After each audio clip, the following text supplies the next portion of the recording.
पितरों ने कहा कि हम हमारे इस पितृदोष से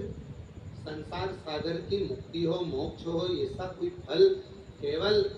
देवाधिदेव महादेव ने बेल और दूध का जो प्रयोग है,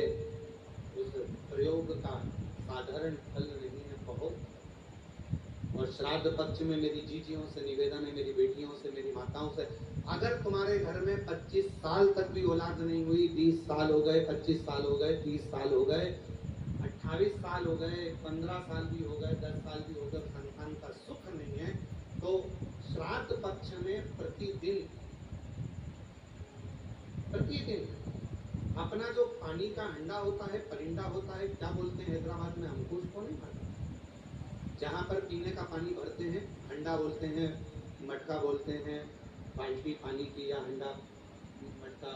गगरा, जो भी भर कर रखते हो रसोई घर के अंदर पीने का, उस पानी के भरे हुए हंडे के पास में पितरों का स्थान होता है। तो पितरों के स्थान के पास में कटोरी में थोड़ा सा दूध रखिए, एक बेलपत्र रखिए, और वो बेलपत्र और दूध को आप प्रतिदिन 16 दिन तक लगातार शिव जी को रोज रखो, रोज समर्पित करना प्रारंभ करो। बस बेलपत्र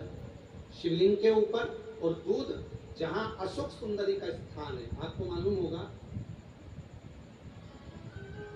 जरा ध्यान देंगे, ये शिवलिंग, ये जलाधारी, ये भगवान शंकर का शिवलिंग है, ये जलाधारी है, माता पार्वती जी का हस्त कमल, और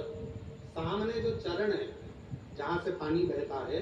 राइट भाग गणेश जी का, लेफ्ट भाग कार्तिकेय जी का, बीच में एक मोटी सी लाइन होती है जिसको अशोक सुंदरी कहा जाता है।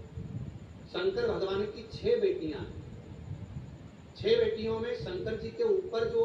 कलश रखा होता है, उसमें से जो बूंद बूंद पानी गिरता है, वो कलश 5 बेटियों का स्थान होता है, जया, विषहरा, शामली बारी, दौतली और देव। ये शिव जी की 5 लड़कियां ऊपर और एक बेटी अशोक सुंदरी, सामने जो मोटी सी लाइन होती है जहां से शिव जी पे चढ़ा हुआ पानी गिरता है, उसके बीच में जो लाइन होती है वो अशोक सुंदरी का स्थान। तो जिसके यहाँ संतान का यदि सुख नहीं है तो 16 दिन एक प्रयास करें, तुम रुकेश्वर महादेव का नाम लेकर,